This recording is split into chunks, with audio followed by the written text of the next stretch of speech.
President Trump's about to wrap up a impromptu press conference in the White House. He's got some hard hat guys standing behind him. There's some sort of it was an infrastructure type gathering. This has been it's so much fun to watch this. This guy, President Trump, like me, he can take any question on any subject and just nail it. They can't screw him up. They can't confuse him. They can't double speak him. He just rams it down their throat. He once again, there's a big news today is that the Democrats, and we got the audio soundbites, Democrats and the media are livid, are outraged that Trump continues to blame Obama for the Iran nuke deal. And he continues to say that Obama deposited $150 billion, $1.8 billion in cash on the tarmac in Iraq. And the drive-bys, Andrea Mitchell, CNN, he didn't do it. He keeps bringing Obama. Why does he keep bringing Obama up? And he brings this up again. And these hard hat guys standing behind him, whoever the guests are in the White House, they start laughing.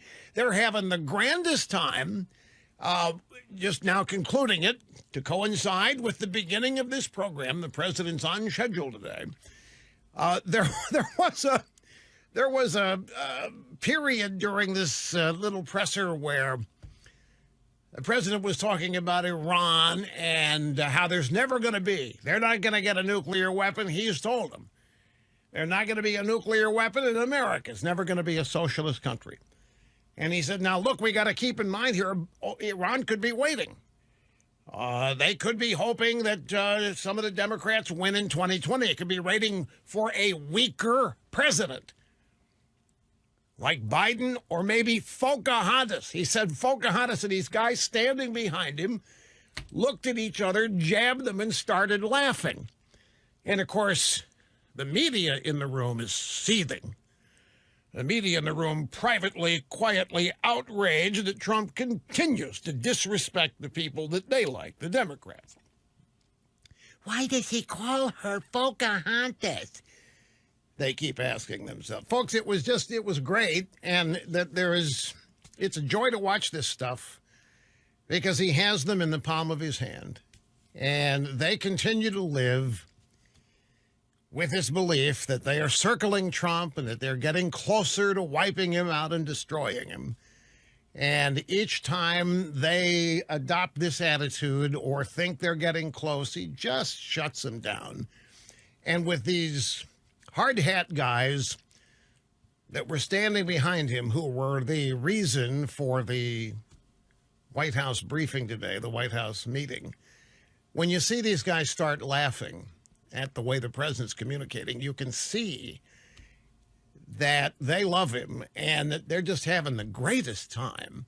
And it's just, they're happy to be there. And you know that this irritates the media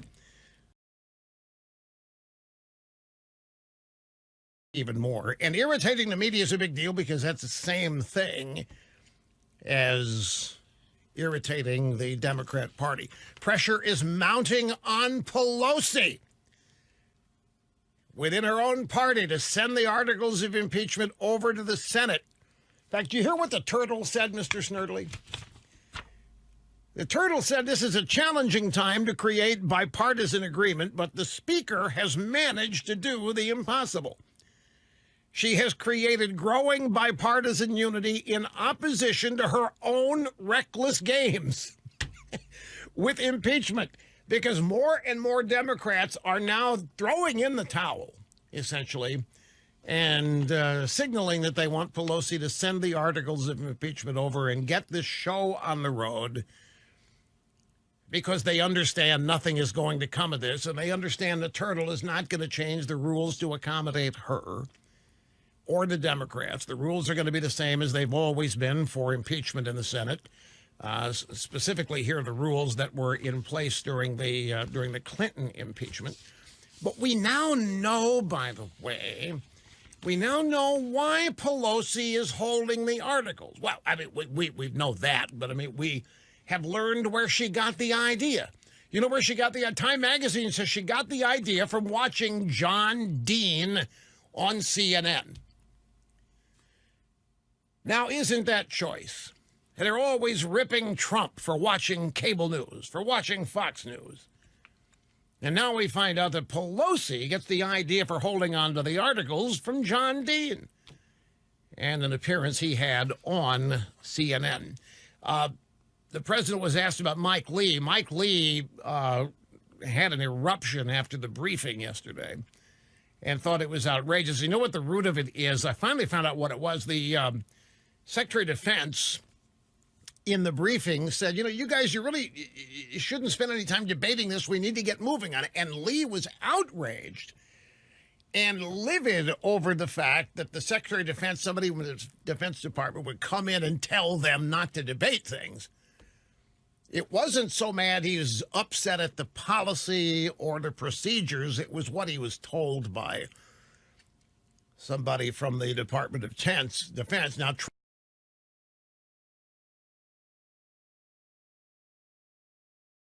Trump was asked about it, and classic Trump, he said, I got calls from senators. It was the best presentation ever.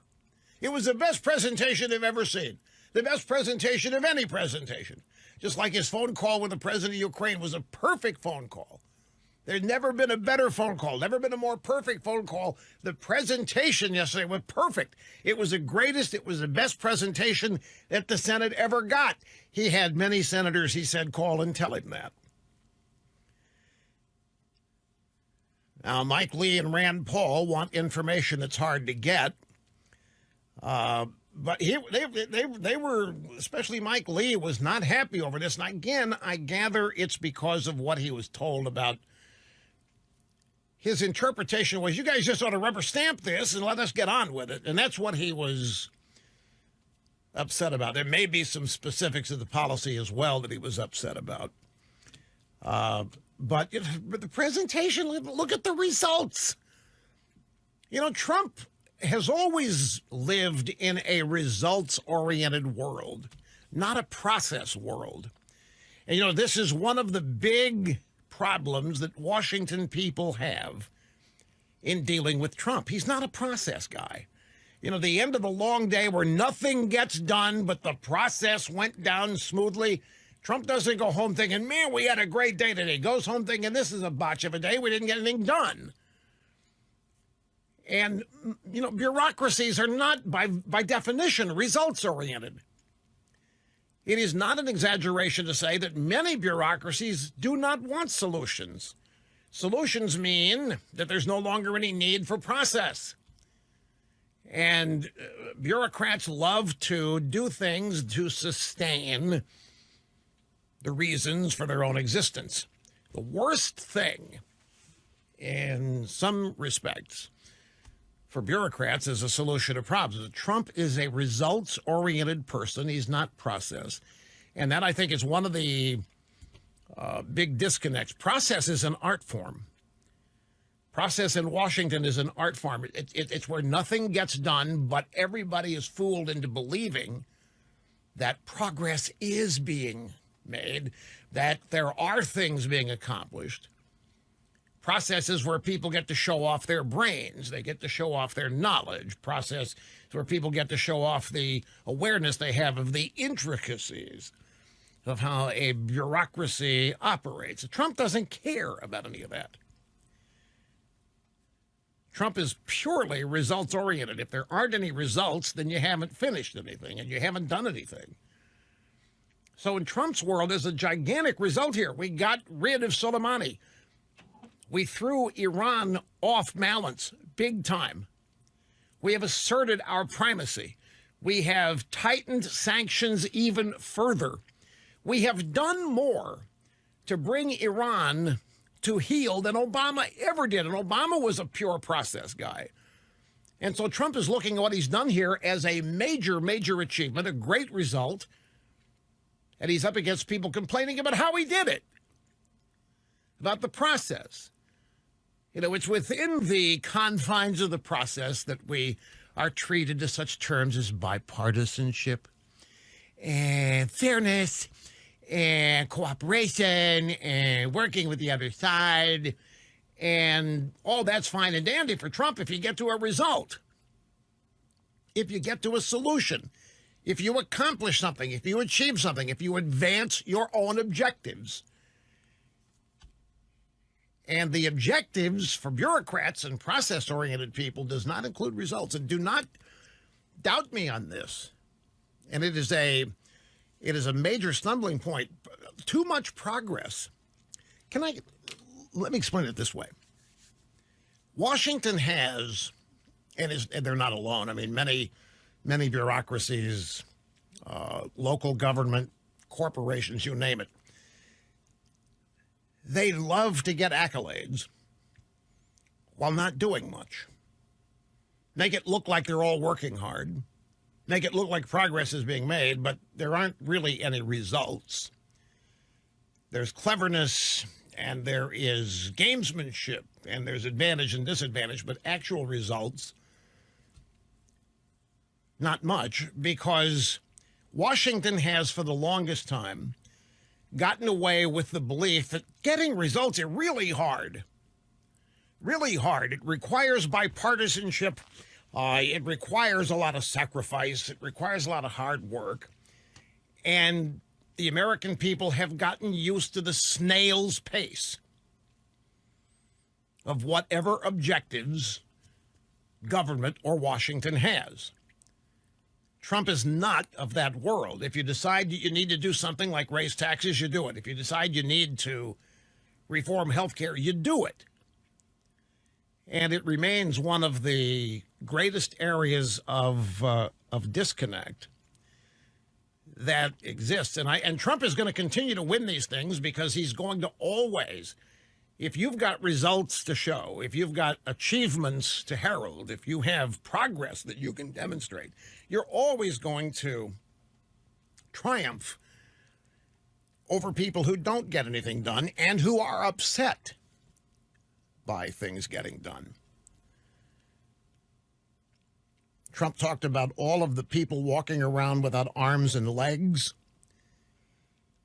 because of Soleimani, because of the Iranians, because of their IEDs, because of their acts of terror against the United States. He talks about going over to Walter Reed, seeing these brave people. And he doesn't understand, why in the world does anybody want to defend Soleimani? Why does anybody want to take up the case for Soleimani after witnessing what the man has done, both individually and as a representative of the Iranian government? And Trump made the point that Iran got really bad when all that money flowed in. He keeps pounding the fact that the Iran deal was a bad deal, that it's expiring, that Iran will never have a nuke on his watch. He once again blames Obama. He does this on purpose. He knows how to tweak him. He knows how to irritate him. He knows how to launch them into the stratosphere of anger and rage. He makes the point, look, Iran's not a wealthy country now. We're going to see what happens. They're going to be a different country. Sanctions are hurting them, and it's going to be up to them to fix it. Meanwhile, you have people like John Kerry running around, who's got ties to Iran, rather. You got Kerry running around ripping into Trump. Trump is the bad guy. Trump is the problem. And they're all now trying to deny that Obama did what he did, that Obama delivered them cash. One of the ways they're trying to deny it is, hey, we didn't give them any money. We owed them that. No, we didn't. We didn't owe Iran any money. We froze some assets, part of the sanctions, but we didn't owe them anything. Obama delivering $150 billion to Iran was not us paying them back for money of theirs that we had taken. Trump continues to make this point, but in the midst of all this, look at the positioning. Trump has all these people defending Iran, defending Soleimani, or at least taking their side versus Trump. It's masterful, folks. And these guys, these people, and there are women in the group, they're standing behind Trump and they're laughing. They're laughing as he tries to irritate the media, knows how to do it. They're laughing when he's funny. It was just a great sight. And to me, it cemented the bond that Trump has with the people of this country that voted for him, and even more now, and the disconnect that the media, the Democrats, and the left are experiencing with the majority of people in the country. Quick time out. We'll come back and continue right after this. Welcome back. You're tuned to the Rush Limbaugh program, Off and Running. 3 hours of broadcast excellence. Happy to have you with us. The telephone number is 800-282-2882. By the way, the press event today at the White House that I just characterized for you is on the deregulation that would allow construction projects to happen faster. It was exactly about that which I was making the point. Trump is a results-oriented guy.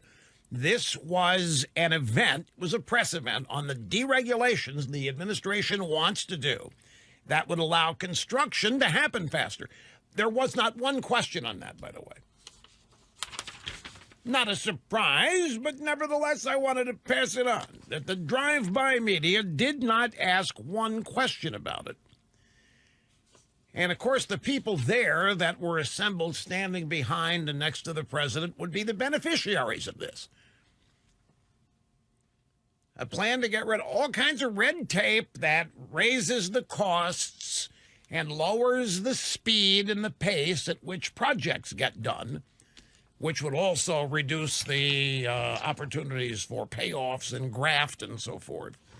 You know, the longer you string a project out, the more people you involve in it, the more hands can dip into the payment pool, so to speak.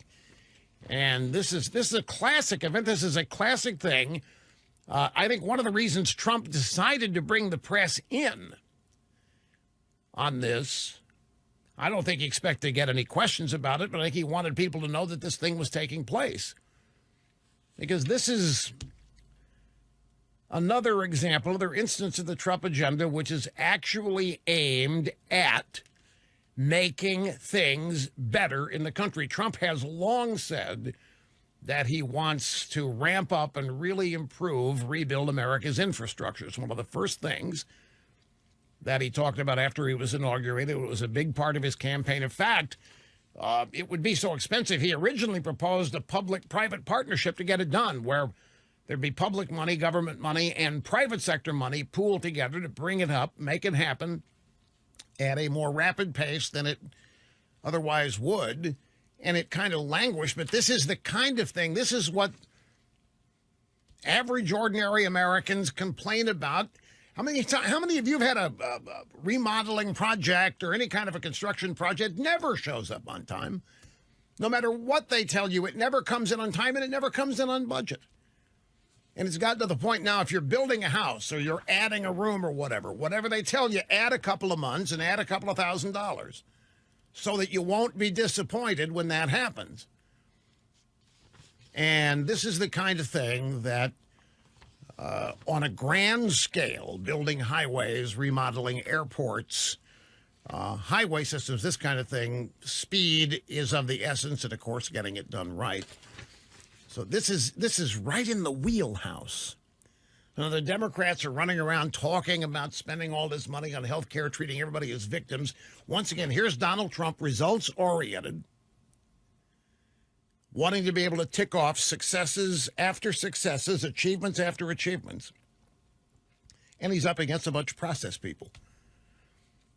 Now, if both parties are engaged in process as part of a campaign and trying to win the day on who's the better at process, then you've got a dull, boring campaign here. But when you've got somebody demonstrably able to get results up against process people, the process people don't have a prayer. And that's what they know. And we will be back. Your guiding light, times of trouble, confusion, murkiness, tumult, despair, depression, PTSD for Ilhan Omar. Did you hear that? Ilhan Omar said Trump is giving her PTSD. What an insult. She's sitting in relative comfort in a congressional office talking about PTSD, while we have active and former military people literally suffering from it. And she said, this president is making me so nervous. Anyway, we're here through all of it, ladies and gentlemen. Do you remember? I want to take you back New Year's Eve. I don't know how many people paying attention during the break. And New Year's Eve, everybody planning what to do or what not to do. On New Year's Eve, we put together a montage of media people claiming that the attack It turns out to be launched by Iran on the U.S. Embassy in Baghdad, in Iraq. That was going to be Trump's Benghazi. You remember that? Well, if you don't remember it, I want you to listen to the montage we put together. It was just a week ago. Trump was going to do nothing about the attack on the embassy. He was going to have his very own Benghazi. Now, before I play the montage, I thought there was nothing to Benghazi. Didn't Hillary Clinton say, what difference does it make? Didn't everybody in the Democrat Party and the drive-by media say to all of us making a big deal about Ben, come on, nothing happened. You can't blame Obama. You can't blame Hillary for that. While we were trying to demonstrate that Benghazi happened because there was no concern in Washington for what was going on in Benghazi, in Libya. Our ambassador was killed. There was a planned terror attack. And earlier that day, the United States Embassy in Cairo had sent out an apology for something that hadn't happened yet. Obama was another one of his apologies. They were apologizing for some video that some nameless guy had made that they were claiming was responsible for all the unrest at the time in the Middle East. Remember this? So we're apologizing for a video that nobody had ever seen. That video was then used as an excuse to justify what happened at Benghazi. But in the aftermath, they told us, you guys are upset about nothing to see in Benghazi. Now, all of a sudden, the drive-bys on New Year's Eve are saying after our embassy in Iraq was hit that this is going to be Trump's Benghazi. Isn't that a tantamount admission that Benghazi was indeed a bad thing, a misstep, an absence of leadership? Isn't it an admission that Hillary Clinton and Barack Obama were justly criticized for their lack of action? If you're going to run around and say, this is going to be Trump's Benghazi, what you're saying is that Trump's not going to do anything. He's not going to avenge this. He's not going to make anybody pay for what they did. And then he did. And now they're saying there was no reason to do that. These people are psychotic. They're pathological. Here is the montage that we put together. NBC, CNN, the NATO Supreme Allied Commander, all kinds of bureaucrat experts talking about how the attack on the embassy in Iraq was going to be Trump's Benghazi. There's a lot of people out there who are looking at this and they're thinking this has echoes of Benghazi. The Benghazi attack, which Republicans really pilloried the Obama administration for many years. The echoes here of 1979 in Tehran and even Benghazi. All the way back to Tehran and the Iranian hostage crisis, Benghazi. Benghazi. Especially after Benghazi. The deadly 2012 raid on the U.S. diplomatic compound in Benghazi. Right, so they were comparing the hit on the Iraqi embassy, our embassy in Baghdad, to Benghazi. But again, I have to ask why. If Benghazi was no big deal, if we were wrong to rip into Obama and Hillary for it, then what could possibly be bad about this? So then Trump retaliated. He took out Soleimani. He made it clear that he was going to continue to take out anybody having to do with killing Americans in Iran. And now, all of a sudden, after the attack on the embassy in Baghdad was Benghazi, now suddenly there's no evidence of an imminent threat. There was no reason for Trump to take any action. There was not a scintilla of evidence presented to justify the so-called imminent threat. There's no clear evidence of an imminent threat. You can't have two stories. You can't say that something was imminent when it was not. There was no evidence of an imminent and specific threat. Transparently lying about an imminent threat. This administration has not made the case that there was an imminent threat. They did not show us that they were dealing with an imminent threat. I saw no evidence of that whatsoever. So the Saudi oil field is hit and shut down. And then our embassy in Baghdad is hit. And they start talking, oh, well, they're so excited. So excited. It could be Trump's Benghazi. Yeah, payback. Just like this is going to be payback for Clinton's impeachment. This was going to be payback for Benghazi. Trump was going to get the same treatment. Then, of course, Trump wipes out the people responsible for taking the action, kills them, sends Iran into a tailspin. All of a sudden, there was no reason to do it. There wasn't any imminent threat.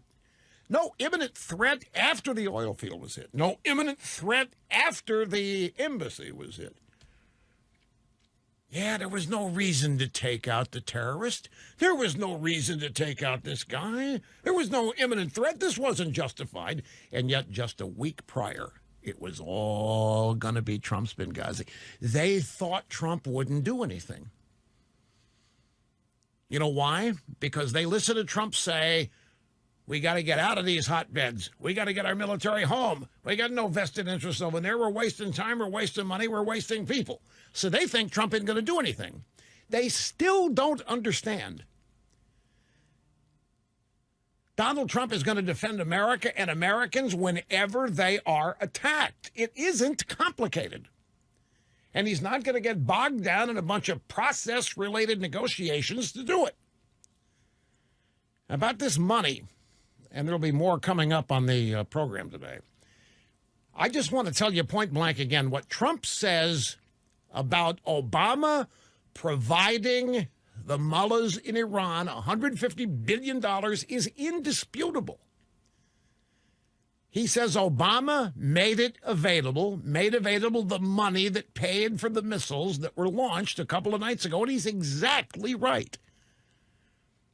In fact, it's undeniable. Even if the money was previously frozen, even if it was frozen to private Iranian businesses, even if the money was frozen, even if a small part of that was money that Iran had paid for military equipment that they never got, it doesn't matter. It's not money that we owed them. These people are going to the brink of insanity to defend Obama. And you know what's happening? The more Trump calls Obama out, it is brilliant. This is what's been absent our side dealing with the left for way too long. They spend every day ripping us to shreds, lying about us, false allegations, accusations, racism, sexism, bigotry, homophobia, all that stuff. And we never hit them back, particularly when it comes to policy, except for Trump. Trump rips into Obama for Obamacare, rips into Obama for the Iran nuclear deal, rips into Obama for the Paris Climate Accords, never stops doing it. It's no wonder they wish he'd stop tweeting. The reason they wish he'd stop tweeting, Trump is single-handedly informing a large swath of the American people things they have not been told. Points of view they have not heard if they exclusively pay attention to the drive-by media. Believe me, folks, this is all masterful. And the ongoing tweaks, like at that press availability today, dumping on Obama again for dropping the cash, he knows it's just irritating them to no end, and he loves doing it. Let me sneak a phone call in first before we go to the break. San Leanna, Texas is Joey. Joey, great to have you with us, sir. How are you doing? I'm doing great. What an honor it is to speak to you and to be the first caller. So right to my point. After listening to you for 25 years, I wanted to let you know I think there is someone out there who may be as good at tweaking the media, the drive-bys, as you are. That would be President Trump, I assume you mean. Absolutely. I am so proud. But for the fact that I've listened to you for so long, I don't think I would have spotted. But I think he intentionally dropped two words into his tweets, cultural sites, to totally set up the media and get a really, really big narrative out to the most people possible. Because right after he put that, they put the Democrats right in support of Iran and the drive-bys in a position where you had Pompeo and several other people out there saying the biggest threat to Persian culture is the Iranian regime itself. And I thought that was significant, and I saw it all over my social media and the news in prime time and the drive-bys throwing that clip out there without even knowing what they were doing. You're very shrewd. You know why? You know why you're really right about this? This is an example of arrogance. And arrogance is nailing the media and the Democrats countless times a day. The arrogance here is they think that Trump is an abject idiot. They think he is a low IQ buffoon. On the other hand, they believe they are of superior intellect, untouchable intellect. Nobody smarter, nobody more clever, nobody with more wisdom, nobody with more brilliance when it comes to strategic political tactics. So they're sitting there thinking Trump is an idiot. They dwarf him in every meaningful category of intelligence. So you're right, Trump comes along and tweets that he might even hit some of their cultural sites. What does this do? It forces the Democrat Party and their intellectual leadership, the drive-by media, to come to the defense of Iran. So here they are coming to the defense of Iran in their unstoppable, instinctive desire to hit Trump. And so Trump positions them perfectly. He draws them out. He makes them demonstrate what they try to hide. He makes them, in a fit of rage, expose their bias, or worse. One other thing before we go to the break. I've noticed three callers in the last couple of days at the beginning of the call say, Mr. Snerdley told me to get right to the point. Let me explain to you why we do this. It has nothing to do with me not wanting to talk to you. It is that time here is precious. I don't want to tell you out of how many minutes of each hour is devoted to program, but I'm telling you, time is precious. And when you call, and when Snerdley screens you, and if you pass the process to appear on the program, it's because Snerdley has decided I need to hear what you want to say. Me hearing what your point is what's going to propel this. So he says, get to the point. That's why you're here. It's not rooted in trying to shortchange you. It's not rooted in trying to be rude or any of the point. It's trying to make your call the absolute best it can be for the people listening. Because the reason you get past the screening process is because of what you want to say, at least what you tell him you want to say. So the point is, get right to it. That's all it is. It has nothing to do with anything other than you looking the best you can as a caller. And we'll be back after this. You're listening. Here you go. This is another thing Trump said. Now, I, by the way, have some sound bites of Trump's press availability coming up in the next hour. And it's great. If you missed it, you're going to hear some highlights. One of the things he said, and he got no questions on this, no questions at all on the purpose of the press availability and of his meeting today. He said the United States will not be able to compete and prosper in the 21st century if we continue to allow a broken and outdated bureaucratic system to hold us back. Once again, the president taking right out after process in exchange for results. He is a results-oriented guy. He's being held back by bureaucracy and process, and he wants to eliminate all these roadblocks, all these regulations. By the way, we've got more redundant regulations than we need for safety, environmental impact. This stuff is piled on top of itself to the point that projects are parallel. Do you know how long? In 1930 to 34, somewhere in a 4-year range, we built the Golden Gate Bridge, the Bay Bridge, and the Hoover Dam in the Depression. 4 years. We couldn't, look how long it took to rebuild one tower of the World Trade Center.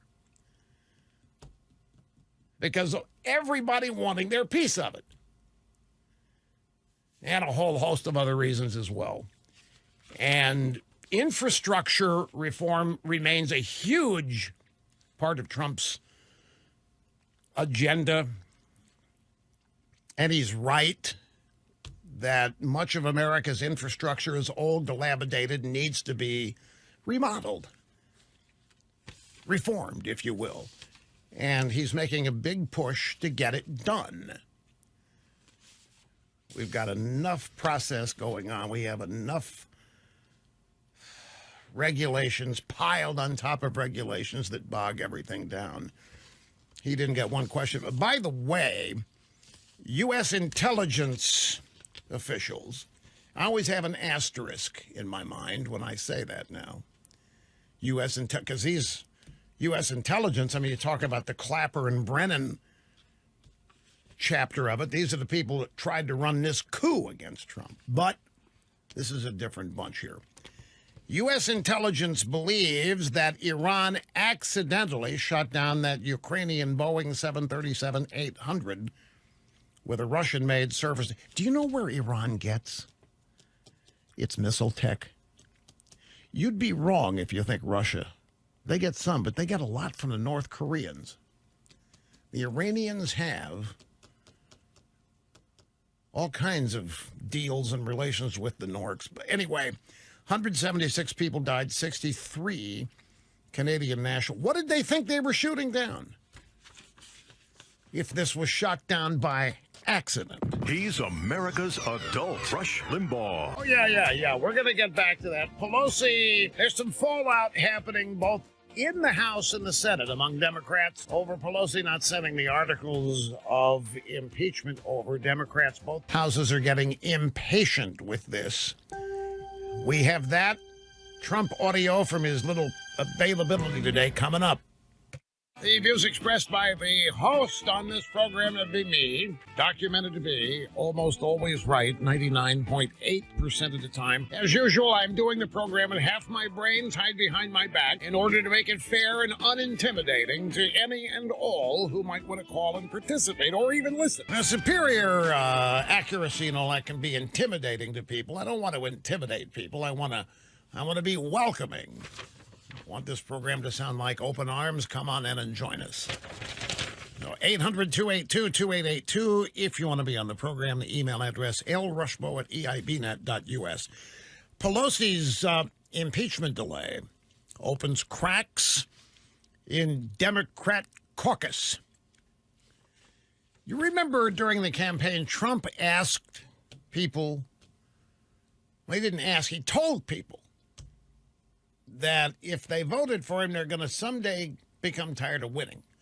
They're going to be winning so much that we were going to call him and say, Mr. President, slow down. We can't handle all this winning. You got to lose a couple just to keep people honest. Remember that? I have a question for the Democrats. When are you people going to get tired of losing? Do you even realize that you are losing, and you are losing magnanimously?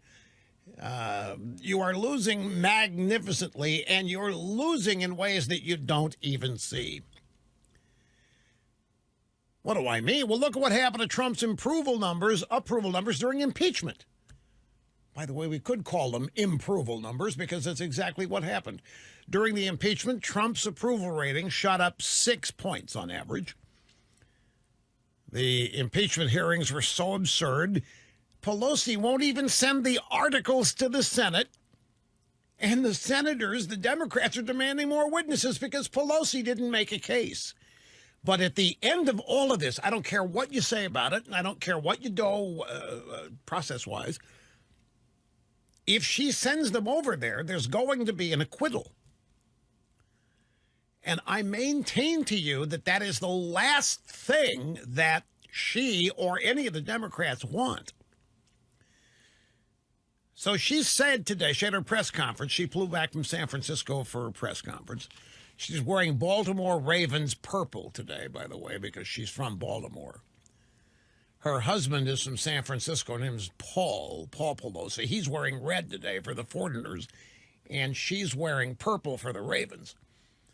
He says they're going to be having a big family reunion. And all that. At any rate, with an acquittal as the no doubt result of this, What will she do? There's a school of thought that says even though she says she's going to send them over, that she won't. Now, let's go to, let's start her audio soundbite number one. This is from her press conference today. I'm screwing up the broadcast engineer. I told him we were going to start with Trump, but I've changed my mind on the fly here. See, folks, this is another reason why I don't like TV. I couldn't do what I just did if it was on TV. If I was on TV, I would have to start with what was on the sheet that everybody had. I would have to start. I have just decided on the fly here to broom that and start with something else. Television, you can't do it without going to a commercial break and causing people various stages of panic because you're changing the order. Here's Pelosi on Capitol Hill this morning, her weekly press briefing talking about the articles of impeachment. In terms of impeachment, you will keep asking me the same question. I keep giving you the same answer. As I said right from the start, we need to see the arena in which we are sending our managers. Is that too much to ask? You probably heard one way or another, some of them have suggested they might want to dismiss. Dismiss equals cover-up. Dismiss equals admission. Well, then, if Ms. Pelosi, I realize I'm not as smart as you are, but if you have two options, you send them over there and you get an acquittal, or the Senate dismisses and you get a chance to run around and say, that's an admission of guilt. These partisan Republicans don't even want the trial. They've dismissed the charges. Trump's guilty. Which of those two options is the better? Certainly not acquittal. She's just made the case for advocating that the Senate dismiss the charges. Her own language. Dismiss equals cover-up. Dismiss equals admission. She should be pushing for a dismissal because the alternative is an acquittal. And an acquittal does not help her. It does not help the Democrats in the 2020 presidential campaign. It doesn't help any of those candidates. It doesn't help the media. After all of this, after 3 years of Trump colluding with Russia and now colluding with Ukraine and having mean ideas about Hunter Biden, acquitted, not guilty, that's the last thing they want.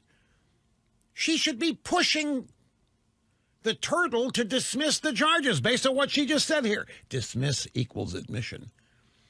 There's your solution, Madam Speaker. There is your answer.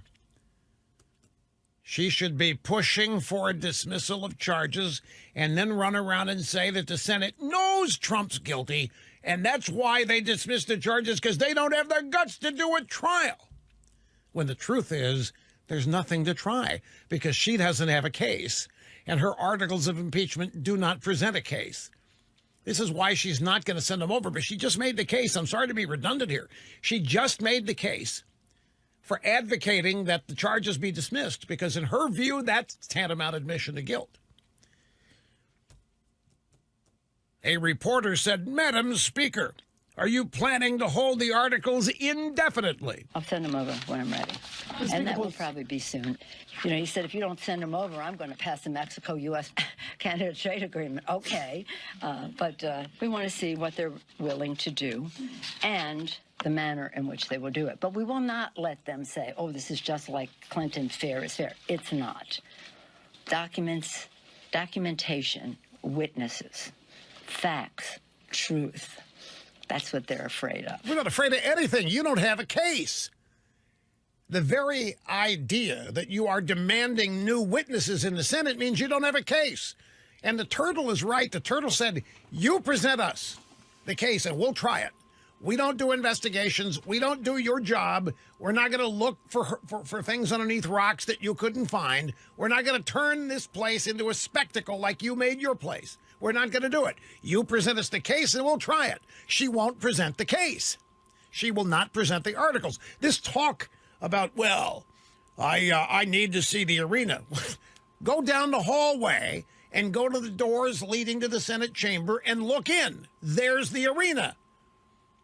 She's been to the Senate. She knows what's in there. She knows what the arena, what she means by this. I need to know what the rules are going to be. I need to know whether they're going to call. She is trying to run the Senate. And unless she gets what she wants, she's not going to present the articles. She's not going to present them because she doesn't want an acquittal. Here's Da Nang Dick Blumenthal. He is a Democrat senator from Connecticut. He spoke to reporters yesterday. I think we are reaching a point where the articles of impeachment should be sent, and we should have votes on whether witnesses will be called. And then you're going to lose those votes. All it takes is 51 votes. The Turtle's going to set the rules. The rules are going to be set by the Republican majority.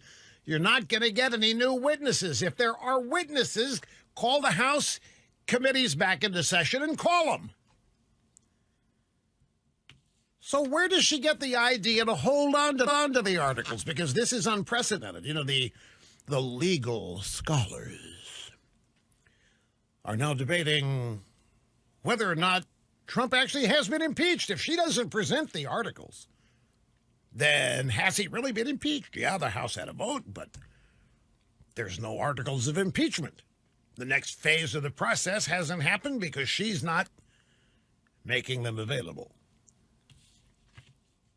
Well, Time magazine is reporting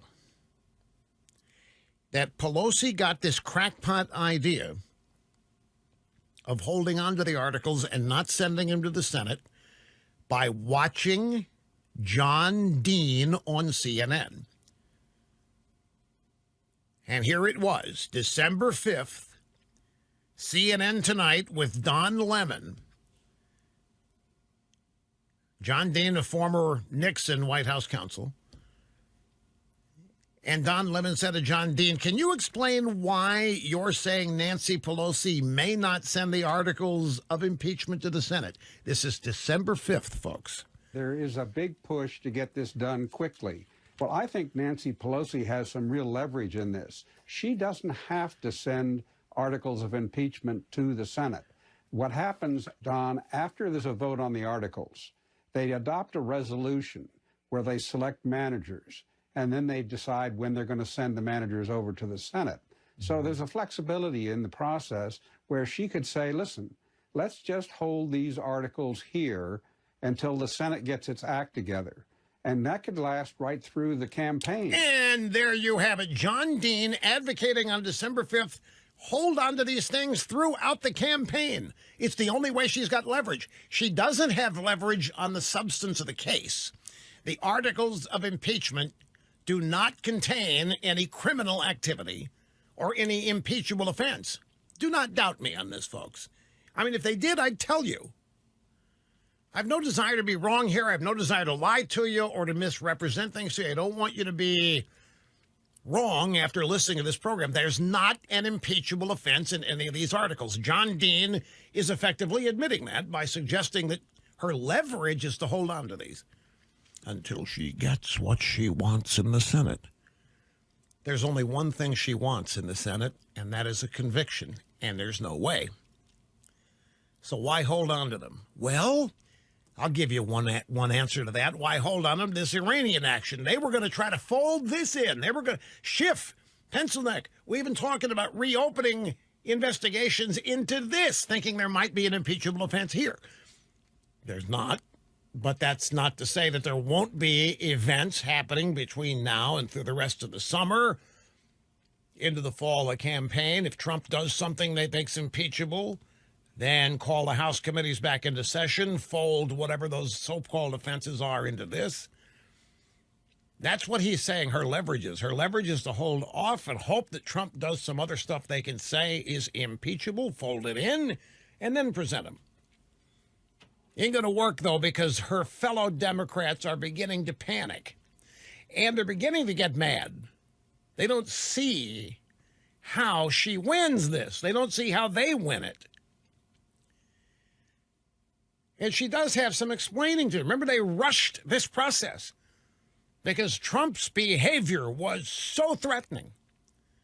We had to do this fast. We had to ramrod this thing through there because Trump is so outrageous. Trump poses an existential threat to America. We've got to get this done. Okay, they got it done. They ran fast. And now what? Nothing. So they're worried about being seen as hypocrites. Here's the fact. The fact is that every one of these Democrats, and I don't care if you look at them in the House, if you look at them in the Senate, every one of them knows, and very few of them will ever admit this, every one of them knows they don't have a case. Every one of them knows there is not an impeachable offense in either of these two articles. Every one of them. The people that voted for them, the people that conducted witness interrogations during the hearings, they know there's nothing. This is a PR move. It's an attempt to create an asterisk next to Trump during the campaign. They wanted the vote that would allow them to say he's been impeached. They want that to be a black mark on his reelection. But they can't follow. There's that video again, Snerdley. Ah, you missed it. Keep recycling that cheap SD Iranian video of their missile launch. So they don't have an impeachable offense. This is a PR move that is backfiring, which is why I'm asking of the Democrats, are you getting tired of losing yet? Are you thinking about Donang Dick has walked it back. Donang Dick Blumenthal yesterday saying, hey, we need to get on with this. Present the articles. Today is singing a different tune. What I've heard from my Democratic colleagues is not only a sense of urgency about impeachment, but a trust in the judgment of the Speaker. And I think she will make the right decisions at the right time. All right, so he last night says, we got to move on with this. What are we doing? Send those articles over. Today, he trusts in the judgment of the Speaker, saying that she'll make the right decision. So what the hell happened here? She call up, she have her own testicle lockbox like Hillary has? It has to be something. I mean, these people are even scared of her over in the Senate. Back to the phone, San Diego. This is Tony. Great to have you, sir. Glad you waited. You're up next to the EIB network. Hi. Hi, Rush. Thanks so much. This is a happy new year for me. Been listening to you for a long time. This morning, you commented about process versus results as to the reason why President Trump's so successful. And, man, that sure rang a bell with me in terms of everything that he's fighting against in Washington, D.C. And really, I told my brother in Atlanta, I know he's listening, that Trump's developer mentality is what's going to be able to deal with the process that goes on in Washington, D.C., because when you're a developer and you're signing the front of the check, you get stuck in these projects. I got friends out here that go, oh, yeah, 10 years, 15. I have a friend that's ready to break ground next month, 20 years in the making to put bulldozers in the ground. And so it was just a great, great, short, sweet statement that you made that just describes why this president is going to be so successful. So I appreciate that. Well, you're more than welcome. I'm glad for that observation. And it's even more than that. It's not only the reason why he is going to succeed. I mean, if you're the only guy interested in results and progress, achievement, and moving the ball, and everybody around you is interested in the process, you can't help but win when you have the power Trump has. But in addition to that, the process, there's another word for it, the establishment. There's another term for it, the deep state. Believe me, this system that they have, that's been in place for, well, literally since World War II, that has slowly been adopted and believed by the American people. It just takes a long time to get anything done when government's involved. And they've told us that, and they've conditioned us to accept it because it's so big and it's so intricate, and we have partisanship here and partisanship over there. The longer the process goes on, there's a lot of power for people involved in the process. And having no solutions allows for never-ending studies, which cost money, which are paid to people to conduct. I mean, it's a racket in a sense. The illusion is that the process is advancing things, that the process is moving the ball. But it doesn't. I bet if you stop and think, and I can't unfortunately think of a specific off the top of my head, but if you think back over your recent years as you have watched government and you've seen proposals for tax cuts and nothing happens for years, or you've seen a proposal for whatever policy issue that you support and it doesn't really ever happen, it might get close, you've just become accustomed to the fact that this is how it works. And so here comes this giant wrecking ball thrown into the midst of this. Wrecking ball is named Donald Trump, and he doesn't live this way, and he doesn't conduct business this way, and he's not at all comfortable with or successful because of process. He's a results-oriented guy. So he's pushing for results, pushing, and look at what all has happened in just 3 years, things that the American people have been conditioned to believe do not happen in a generation. Little blood on a dance floor here from Michael Jackson, meeting and surpassing all the expectations held by everybody in the audience every day. We have Jack in. What happened to line 5? Well, okay, well then never mind it. We had a guy up there from Houston who said he was born. I'll just tell people what he was going to say because it transitions into a point that I want to make. He's born in Iran. He said he fled, and what he sees on TV is disgusting. He did this glorification of Soleimani. Trump did an amazing thing taking him out, that he's literally despised, and all this stuff you see on TV with these millions of people showing up to the funeral, they're told that they've got to be there or else. Exactly as I told you. Now, the reason I wanted to take that call is because Lara Logan has been on TV. I guess, she was at CBS for a while, 60 Minutes, and I think she's now an analyst, commentator, whatever, contributor at Fox News. Now, whether she is or isn't, she was on Fox News recently, and she said that an Iraqi who lives in the United States, in San Diego, the Iraqis living in the United States, and every one of them is voting for Trump in the next election because he killed Soleimani. Folks, we don't live in that region. And we don't, in this country, we don't have any idea what life is like for people in Iran.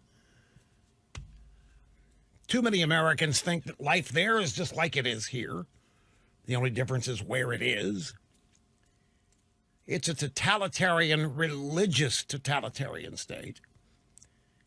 There isn't any freedom of movement or freedom of thought. They are in dire economic circumstances because of sanctions. They rely almost completely on oil for their economy.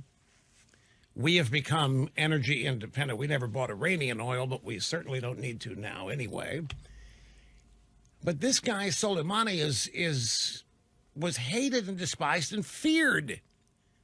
He was the agent of death for the Iranian government. He wasn't admired. He wasn't held up and hoisted up on great mantles. And he was, in countries like that, people are scared to death of their leaders. And he was number 2. So Lara Logan says an Iraqi living here said to her that the Iraqi community in San Diego, he said in the entire country, every one of them voting for Trump in the next election because he took out Soleimani. This guy was wreaking havoc in Iraq. He was killed in Iraq. He is an Iranian terrorist. He's an Iranian government official. What's he doing in Iraq? They were turning Iraq into essentially a satellite state. That was the objective. And they were along the way in getting it done. So this guy's no hero. There's no martyr. They're not. The Iraqis who have fled, the Iranians who have fled, who live in this country, know full well they didn't shed any tears over Trump taking the guy out, contrary to what the media wants you to believe. The media is inviting Americans to participate in the funeral for Soleimani, televising the funeral and asking us to join in the mourning for the guy. I'm not exaggerating that. And this is just, it served to further enrage Iraqis and Iranians who live in the United States. Okay, I got some sound bites from Trump's event at the White House today. It was an event on proposed National Environmental Policy Act regulations. It was a meeting with people in the construction industry. The objective here is to massively speed up construction projects. That was the objective. The people that would benefit by this were among the group of people invited to the White House, and the president did a press availability after he had the meeting. We have some sound bites with the media here. I had calls from numerous senators and numerous congressmen and women saying it was the greatest presentation they've ever had. Mike and Rand Paul disagreed because they want information that, honestly, I think is very hard to get. It's okay if the military wants to give it, but they didn't want to give it. And it really had to do with sources and information that we had that really should remain at a very high level. Could we individually maybe give one or two of them some information? Possibly, if we can do that. We did it because they were looking to blow up our embassy. We also did it for other reasons that were very obvious. Somebody died. One of our military people died. People were badly wounded just a week before, and we did it. And we had a shot at him, and I took it, and that shot was pinpoint accurate, and that was the end of a monster. Now, that is in response to Mike Lee, Senator Mike Lee, Senator Rand Paul, who were ripping the briefing that they got yesterday. Now, I don't know the whole story. One of the things I have picked up, what I have gathered, and this could be incorrect as well, that Lee was, well, no, I think this actually is true. Apparently, Secretary of Defense or an undersecretary in the briefing told some senators, you know, you ought not waste time debating any of this. This had to be done. We did it. And that Mike Lee was greatly offended by the fact that somebody in the Pentagon was telling him not to debate anything. Now, there may have been other elements of the briefing that ticked them off. But Trump said that he had a bunch of calls from numerous senators saying it was the greatest presentation ever. Greatest meeting, greatest presentation, just like the perfect phone call with the guy in Ukraine. It was a great meeting. It was the best ever. A lot of senators told Trump they'd never had a better presentation by any president ever.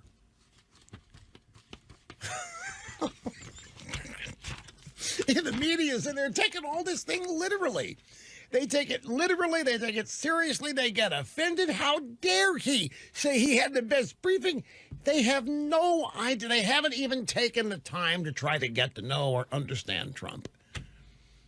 They just sit there and they fall for it every time. They get offended on cue. They get mad. They get outraged on cue. And Trump eats it up. Now he hits Pelosi in this next bite for defending Iran. You know what bothers me? When I see Nancy Pelosi trying to defend this monster from Iran who's killed so many people. I mean, so many people are walking around now without legs and without arms because he was the big roadside bomb guy. He was the one who'd send them to Afghanistan, he'd send them to Iraq. He was big. That was his favorite thing. He thought it was wonderful. He doesn't think it's wonderful anymore. When Nancy Pelosi and the Democrats want to defend him, I think that's a very bad thing for this country. I think that's a big losing argument politically. Okay, now here we go again, because I caught some grief. You might be surprised to learn that. I caught some grief for saying on Monday that the Democrats were out defending the Iranians, that the Democrats were sounding like the Iranians. Who was it? It was, it was Britt. That's right. Britt Hume on Fox News thought it was not entirely fair for me to say that. By the way, that word, it's a popular word in official Washington. When you want to criticize somebody, you accuse them of not being fair about whatever they're saying or whatever they're doing. It's a mild-mannered rebuke. It's a stand-in for saying, this son of a bit me is as wrong as it is, as stupid as asinine. Instead, you say, that wasn't quite fair to say. And everybody inside the Beltway knows what you're saying. But if you happen to be quoted, what's offensive about saying somebody was unfair? At any rate, I was said to have been unfair in my categorization of the Democrats being indistinguishable from the Iranians in attacking Trump. Well, I defy anybody to prove me wrong. And here was Trump saying the same thing. Now, this is Trump getting his rejoinder in. You know, they all said this was going to be Trump's Benghazi. I think it was obvious if you look at the protests, and this was the anti-Benghazi. Benghazi was a disaster. They were saying, we think we can have them tomorrow. I said, nope, they got to go right now. And they were on their way very quickly, and they got there almost, I mean, they got there quickly. They could have done that with Benghazi, too, by the way. Same thing. Had they done what I did, you wouldn't know the name Benghazi. It would not be a very famous name. Now it's a very famous name. This was the anti-Benghazi. That was a totally organized plot, and you know who organized it. That man right now is not around any longer, okay? And he had more than that particular embassy in mind. Meaning that Soleimani was going to hit additional targets. But the thing, I know he just turned a flamethrower on him. He just said Benghazi was a disaster. They could have done what I did with Benghazi. It would have been good. They didn't. He's hitting Obama and Hillary again. And you could just see the press was in the shot. It was kind of a side view. You could see Jonathan Karl, ABC. You could see the jaw muscles clench. You could see the evidence that they didn't like it. Trump hitting Obama, hitting Hillary, claiming this was the anti-Benghazi. They could have done what I did. They could have prevented Benghazi, but they did. But I didn't let this become Benghazi.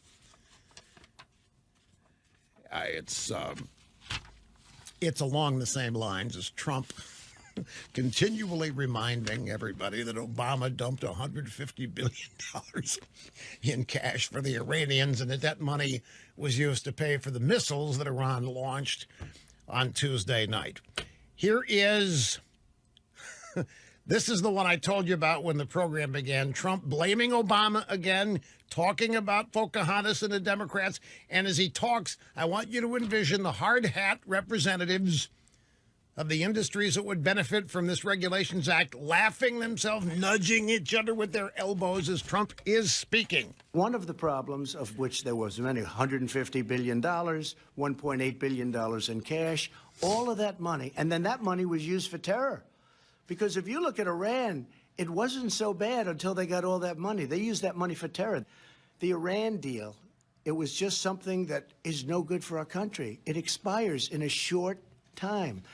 That means they would be on their path to nuclear weapons. And for me, it's about nuclear weapons more than anything else. Iran cannot have a nuclear weapon. Iran will never have a nuclear weapon. They understand that. We have told them very strongly. Iran now is not wealthy like it was when President Obama handed him $150 billion. They're a much different country. We'll see whether or not they want to negotiate. Maybe they want to wait till after the election and negotiate with a weak Democrat, somebody like a Biden or a Pocahontas or Buttigieg or one of these characters. People standing behind him are laughing, they're chuckling, they're nudging each other and winking at each other, and the press with clenched jaws is just about to explode as once again Trump accuses Obama of giving the Iranians $150 billion and calling Pocahontas and Biden weak, and maybe that's what the Iranians are waiting. Folks, this is exactly the way we have hoped the people we elected would deal with the Democrats for I don't know how many years. And it's happening, and it happens every day. And now, another brief but obscene profit time out here at the EIB Network. We'll be back. Rush Limbaugh. You know, the A good way to describe Pelosi and the Democrats, they actually sound like Soleimani's lawyers. If Soleimani had a lawyer, he would sound like the Democrats. I think it's probably the most descriptive way I can categorize the Democrats' attitudes and comments on Soleimani. By the way, Kenneth Timmerman, a defense specialist, foreign policy expert, this is in the New York Post, has a book, and it's a new book called Dark Forces. You know what he asserts in this book? He asserts that Soleimani was the architect of Benghazi, that Soleimani, the Iranian terrorist that Trump just took out, Qasem Soleimani, was the architect and the planner of the terror attack on the embassy in Benghazi. Now, Trump said in his press availability to the White House today, he said that Qasem Soleimani was planning to blow up the U.S. embassy. Now, isn't that news? Isn't that enough reason to ice him? He's planning to blow up the... They get on... You stop and think of what these people did. After 9/11, the media and the Democrats got all over George W. Bush, remember, for not connecting the dots. All the intel we had on bin Laden, and no dots were connected, so we couldn't stop the attack on 9/11. Even Clinton came in for some criticism of that, but they really hit George W. Bush on that. He didn't know what he was doing. He was illegitimate anyway, with a Florida recount, blah, blah, blah. He was too stupid. He couldn't even connect the dots. Couldn't stop bin Laden. And now here's Trump has taken out Soleimani on the basis that he had already hit one embassy. He was the architect of the bombing of the Saudi oil depot. And he was planning on hitting another U.S. embassy. That's reason. So Trump connects the dots, takes the guy out, and the Democrats sound like the guy's defense lawyer.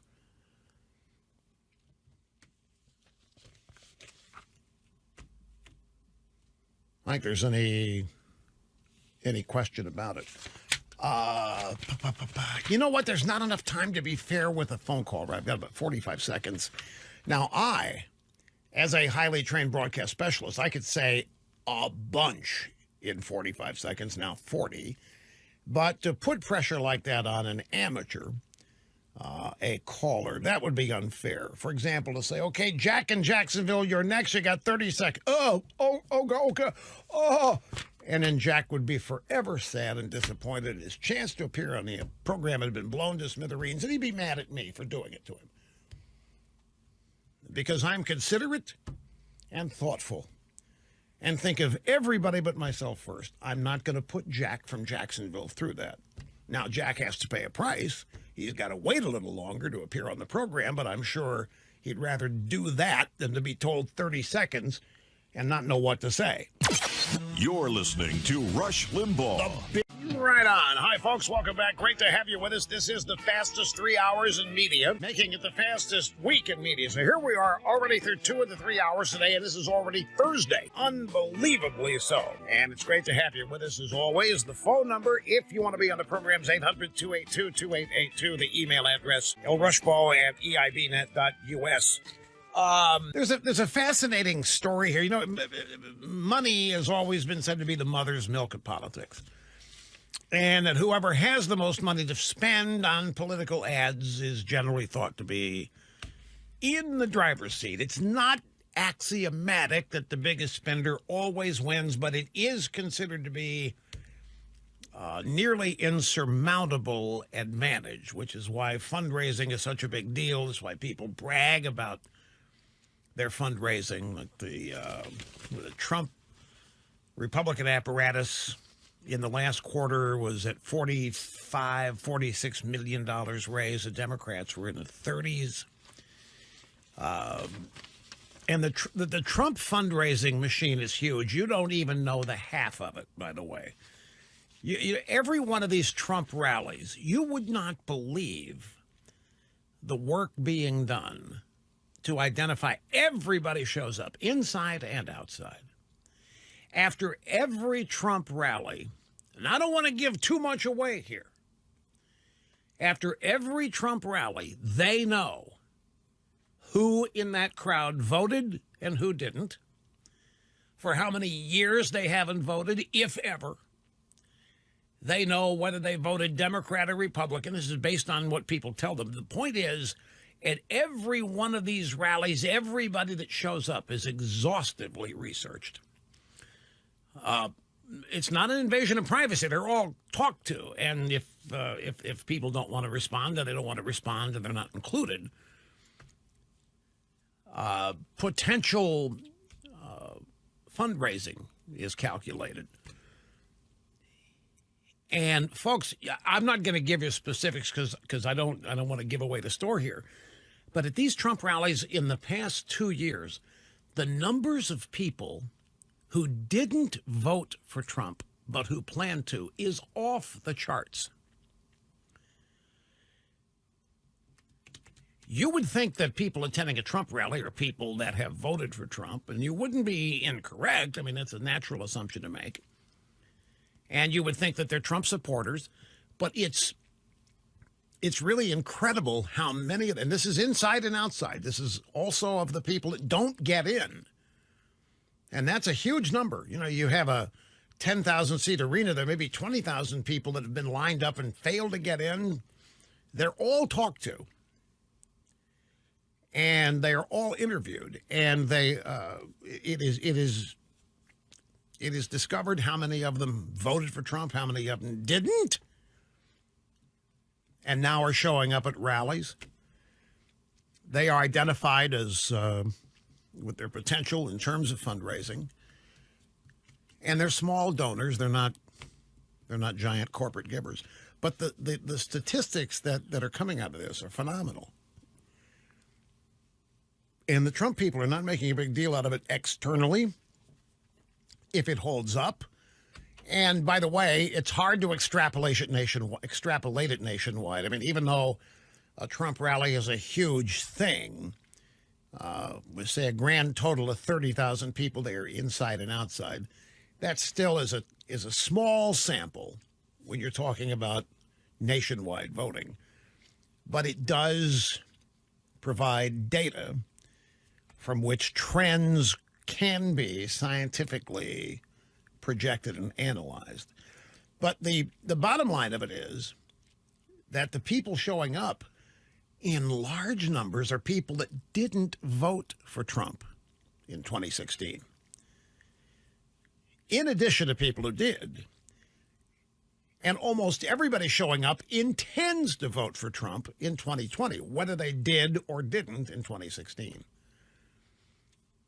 Now, I don't know how much of this the Democrats know because they're so inwardly focused and they're so distracted. They've got their own campaign going on, and right now they are all at each other's throats as their frontrunners are trying to secure their nomination. But it is a huge advantage. Now, in addition to that, the money. Trump did not spend a lot of money in 2016. He did not get a lot of donors, because there were a lot of people unsure if he was serious. There were a lot of people that just didn't know what to make of it. And in addition, the Trump campaign did not have a massive conventional fundraising apparatus. You could donate, and they did do a lot of organizational work in a delegate selection process. I mean, they had to really get in gear after Colorado. I don't know if you remember, but there was a period of time there where Trump was winning a lot of votes, but not getting a proportionate number of delegates because the delegate assignment process did not explicitly follow the vote, even in the Republican primaries. So they had to put together a team of people to literally go lobby these delegates after each of these primaries. And Colorado was a great example where the people that lost were ending up with a lot of the delegates, and the Trump campaign was looking at it, what the hell is this? We're winning these primaries. It was almost a Bernie Sanders type circumstance. They got organized and they got that fixed. Obviously, Trump ends up with a nomination. Now, the reason I mention all of this is because on the Democrat side, you've got two billionaires that are just flooding that campaign with money. So I thought it would be interesting to look and see how they're doing, because money, as you know, in many people's minds equals success. So, who is leading in the Democrat primary right now, the Democrat presidential race? Despite everything you've heard, it's still plugs. Biden is still the front runner. This is not a comment on whether that makes sense or not. It's just what it is. Joe Biden has spent, to date, his campaign has spent $3 million. Michael Bloomberg has already spent $153 billion. And he's in 5th place. Tom Steyer, the environmentalist wacko, literally insane Looney Tune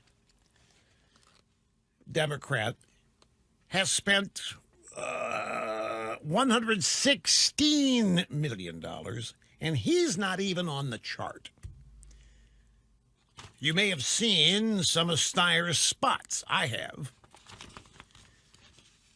I mean, they're dull and they're boring and there's nothing about them that would stand out, but he's still spending the money.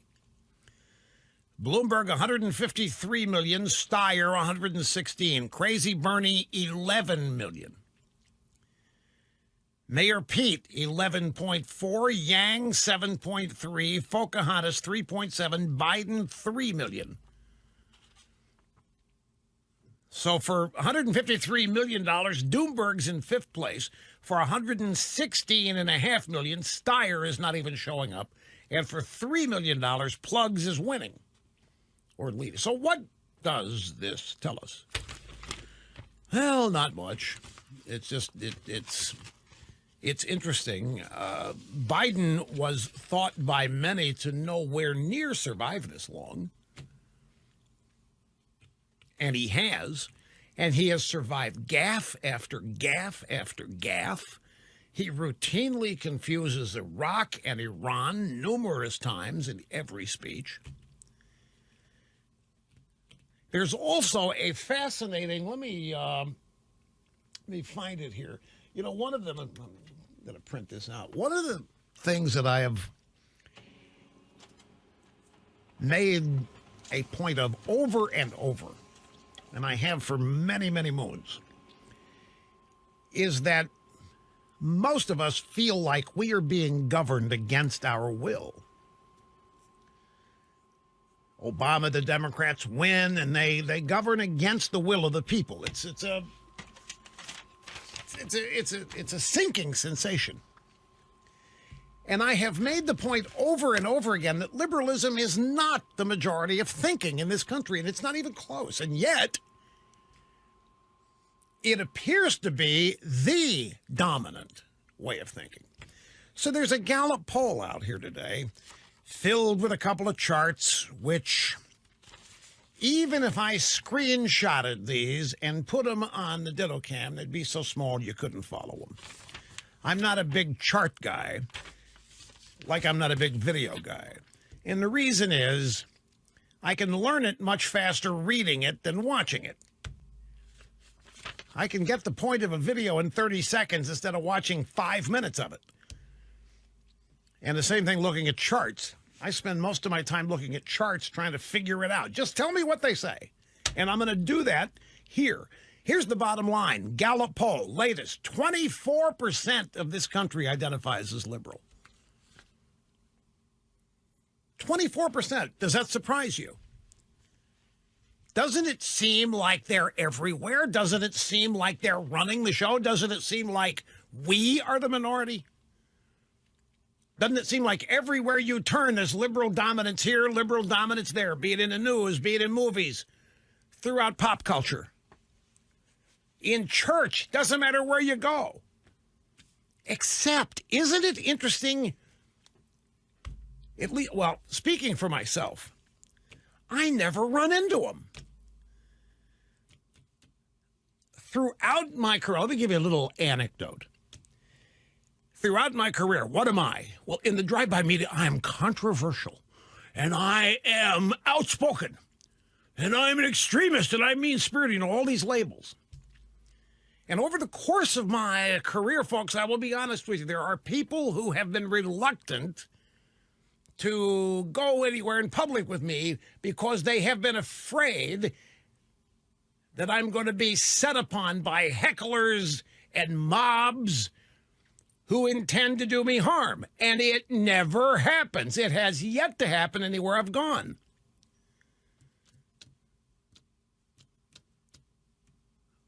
I can't give you specific. I could. I'm not going to.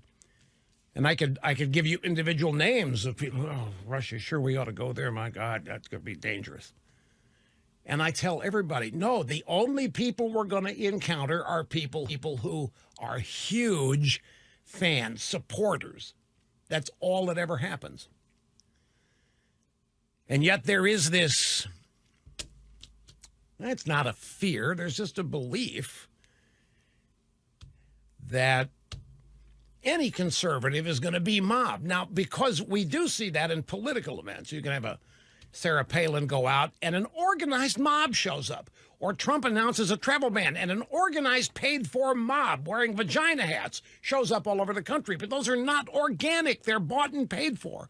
They're made to look organic, and the media treats them as organic, as though they're spontaneous and natural, but they're not. By the same token, conservatives don't do that. Conservatives and Republicans don't organize and pay for protests. They just don't do it. It's not in our makeup. We're not malcontents. We're not running around thinking we're grievanced all day long about things. They do. The fact of the matter is, folks, we outnumber them nationwide. But one of the two most influential areas determining public opinion, I would say that they are the media and education. And who owns those? The left, the Democrats. You throw in pop culture, add pop culture to the day-to-day drive-by media, and you would be forgiven if your assumption was that we are vastly outnumbered and that we are a tiny minority, and as such we are losing the country, when in fact, in the Gallup poll, 24% of this country identifies itself as liberal. And the Gallup headline itself says it. According to the latest Gallup poll, even as America has become more liberal, it has remained a center-right nation. And I have been trying to pound this point home on issue after issue. We have never been even 50-50 on abortion. This country has always been center-right, even on abortion. It is one of the most frustrating things has been to run into Republicans telling me, you got to get them to stop talking about abortion. We're never going to win. We got to drop it. Wrong. We lose. You got to do something about the Christians, Rush. I can't tell you the number of people have asked me, you got to do something about the Christians. What do you mean do something about the Christians? Get them to shut up. We can't. Why? They're killing us, Rush. They're, what, 24 million evangelical voters are killing us? You try to win elections without them, I say. Can't do it. But everybody falls prey to the media. Everybody buys the notion that if they're a Republican or conservative, they're in this distinct tiny minority. It isn't true. Even this headline's a little misleading. Yes, America has become more liberal. Who says? It has remained a center-right nation. The election of Donald Trump is some evidence of that. I mean, Trump is not an ideological conservative and did not run as one, but there's no question he's not a leftist. If anybody is center-right or right-center, it would be Trump. In 2019, the ideological balance of the country remains center-right. 37% of Americans on average identifying as conservative during the year, 35% as moderate, 24% as liberal. Liberals are the smallest of the three. 24 freaking percent. And I'll tell you something else. This 35% of moderates, there's more conservatives than liberals in that group. They're just people afraid to say they are. For the very reasons that we are discussing here. Back in just a second. Rush is always at work. Smooth operator. Jade. In the bumper rotation of EIB Network. One other thing on these amounts of money I mentioned, Doomberg at 153 million, Steyer 116, Plugs at 3. To be precise, this is not money raised. This is money spent on TV. TV ads, which makes the point even more powerfully. Plugs has only spent $3 million in TV ads, and he's leading the primary. Doomberg, $153 million. Now, he's not been in very long. That's even $153 million of his own money, and he's in 5th place. Got to go to the phones. Jack in Jacksonville, your turn. Great to have you, sir. Hello. Thank you very much for having me.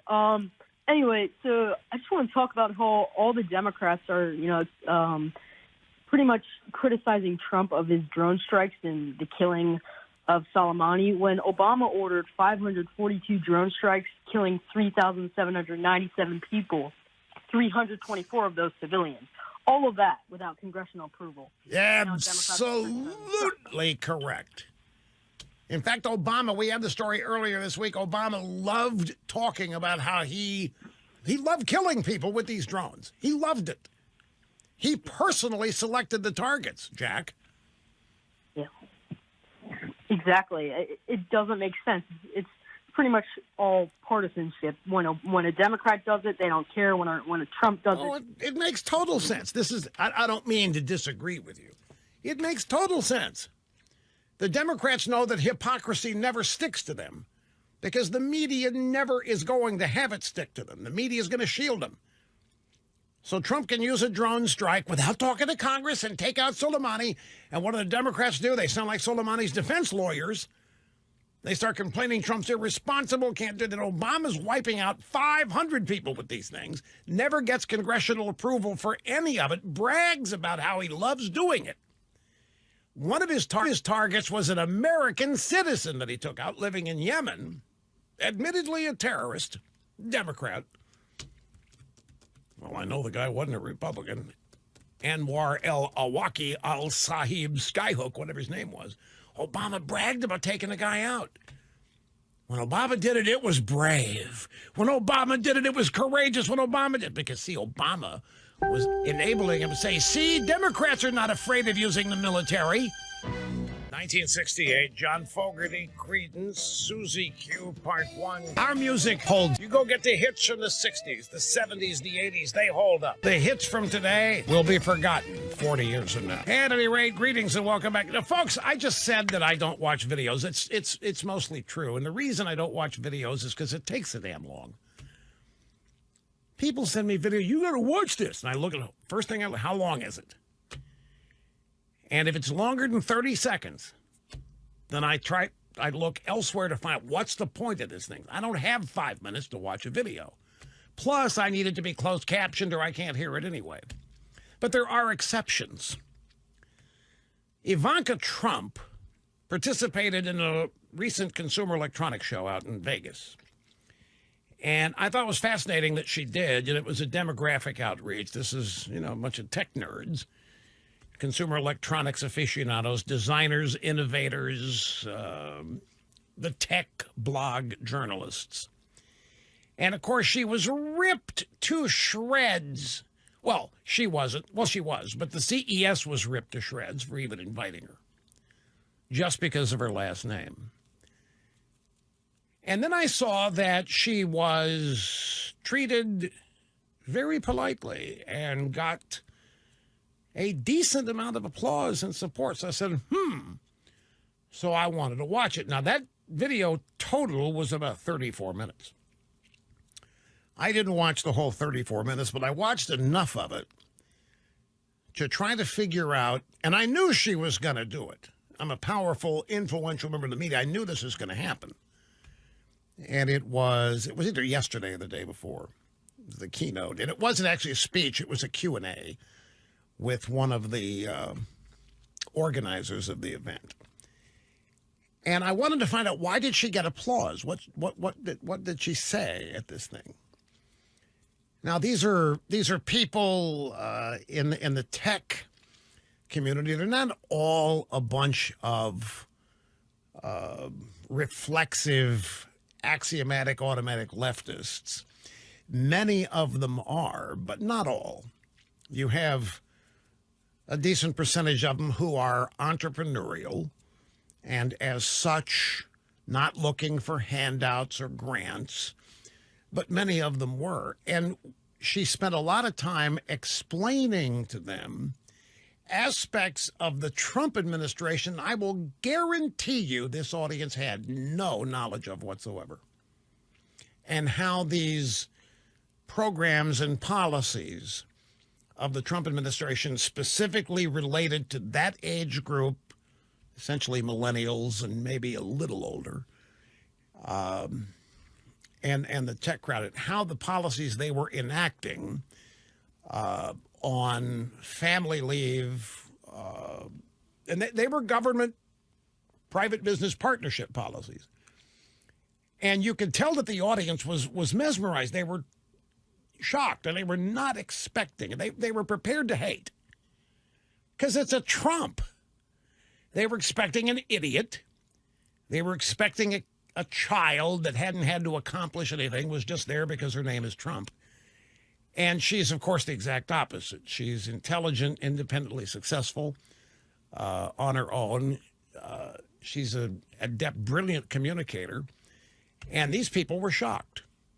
And much of what they heard her describe, Trump administrative objectives that have items that relate to things these people care about, the cost of housing. You know, where they live and work is Silicon Valley, Northern California. The idea of owning a home is as foreign to them as maybe becoming a millionaire is to the average American. Oh, it'd be great, but it'll never happen. It's that far out of reach because it's that expensive. Health care, a number of other things that the Trump administration is working on is directly going to benefit people in this demographic that they had no idea of. They're on every day they write about what an idiot Trump is, and why does Tim Cook of Apple meet with him? Oh my God, he's an abject idiot. He's an embarrassment.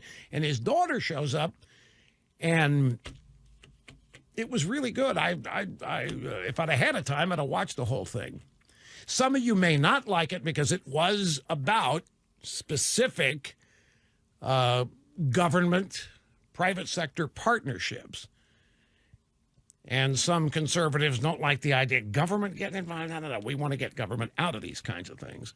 But that audience is not of that frame of mind. That audience wants to know what government's going to do for them, that government's even thinking about them, that government's even concerned with them. That audience has been raised to think that life is good if government's aware of you, if government's concerned about you, if government cares about you. And she made it plain to this crowd that this government does care about them. In that sense, it's understandable to be why she got the warm reception as opposed to the boos and the catcalls that everybody was expecting. Hey, folks, you know, the moment that you use a credit card to make a purchase, the moment you do that, and every time you do that, you are putting your online identity at risk. Now, you may be aware of that, you may not be conscious of it, but every time you do it, you're putting it at risk. 99 times out of 100, it's not a big deal. But there is that one occasion where your online information connected to your credit card will fall into the wrong hands. And that's when you can become victim of identity theft. And it happens far too often. Talk to somebody who has suffered through this. Try to make sense of who got hold of their credit card and how. how they ended up making so many purchases, how they screwed up the credit. How did it all happen in such a short period of time? It's bad news. The good news is that there's a way around this. LifeLock. LifeLock's online identity theft protection is the best answer to this ongoing threat. Every time you use your credit card, you're putting your identity at risk. Because when you have a LifeLock membership, you have the resources of the top company in this field. They use sophisticated computer programs to monitor billions of online transactions every day to find out whether you've been compromised or not. And if they think you have been, they alert you quickly. Any suspicious activity, they give you a chance to shut it down before it gets out of hand. They got a restoration team. If you do get hacked, your identity is stolen. They've got a restoration team that doesn't stop until it's all put back together. Sign up today, lifelock.com. Make sure you use my name. You'll get 25% off your membership fee when you sign up. That's lifelock.com. Remember to use the name Rush. Here's Rich. Oh, one thing. Cookie just sent me a note here. CNN graphic. I didn't see this. CNN graphic, Pelosi privately signaling she's planning to move on impeachment articles in the next 24 hours. Now, I don't know what that means, move on impeachment. It was a graphic. It was a CNN Chiron graphic. It's not a quote from her. She didn't say it in front of a microphone. 24 hours is 2:45 on Friday. She's actually going to present the articles of impeachment on a Friday. We'll see. In the meantime, Rich, Lincoln, Nebraska. You're next. It's great to have you, sir. Hi. Hey, Rush. Thanks for taking my call. You bet, sir. I wanted to get back to something you brought up earlier about the quote-unquote Trump's Benghazi. The mainstream media or the liberals that immediately, right after the attack on the embassy, said this was Trump's Benghazi or is going to be his Benghazi.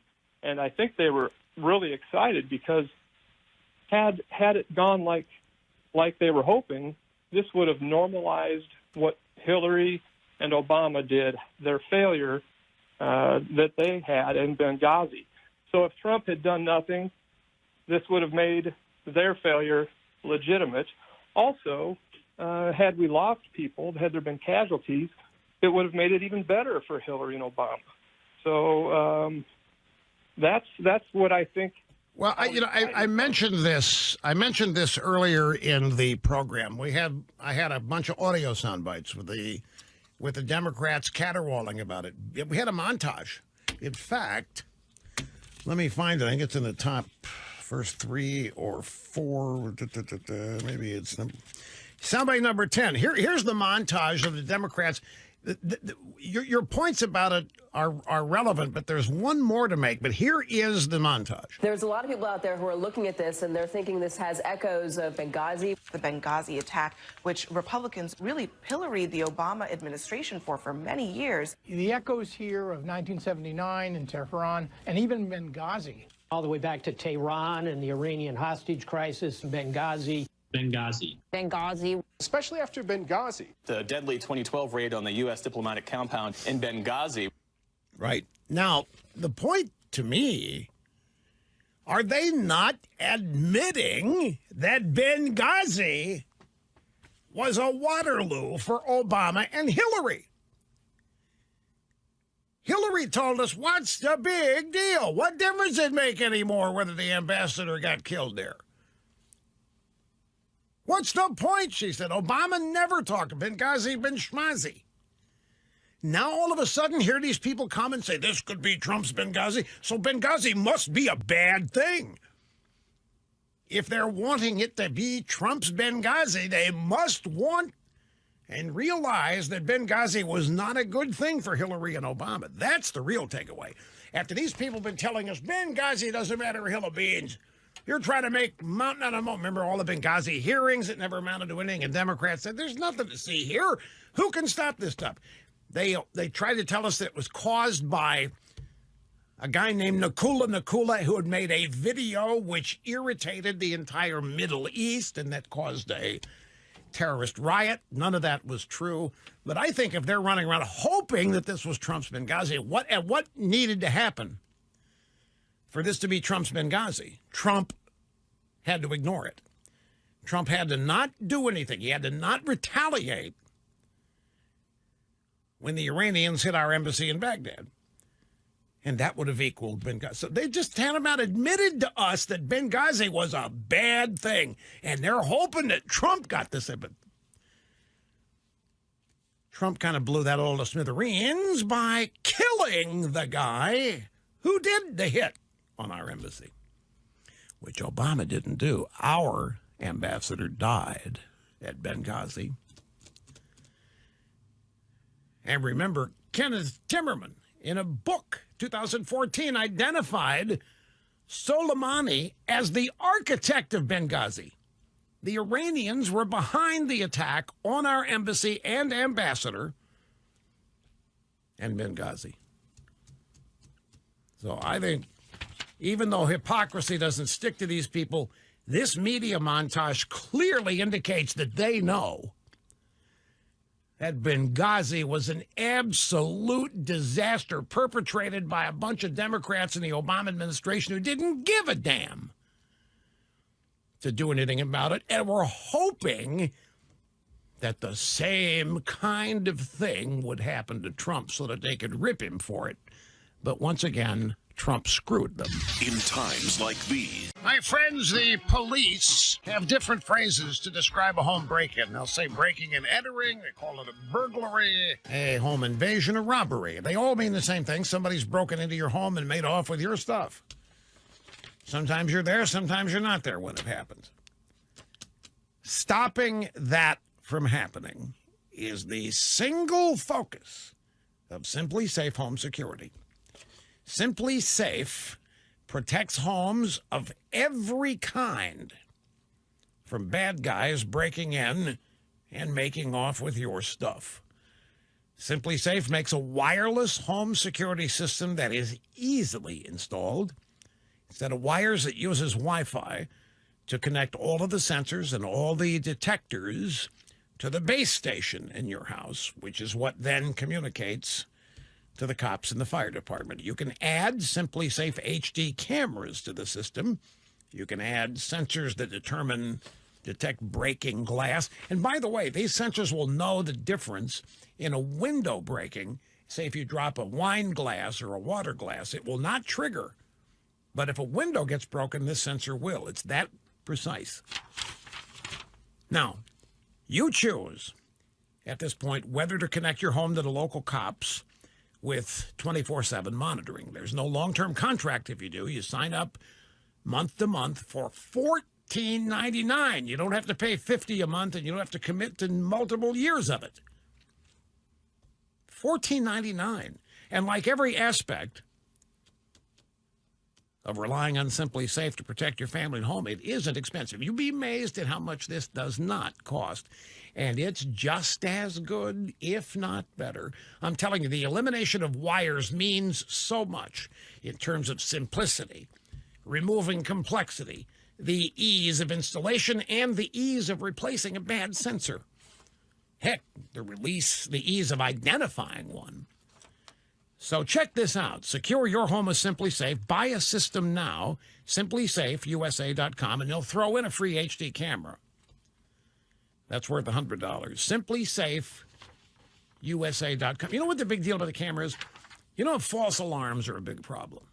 But if you've got a camera as part of your system and there's a break-in, then the Simply Safe monitoring people will be able to prove that there's been a break-in and not a false alarm. They'll see the burglar inside the house. They can tell the cops, and the response time is 3.5 times faster if they don't have to consider that it's a false alarm. And they are throwing in the HD camera, El Fribo. simplysafeusa.com. Somebody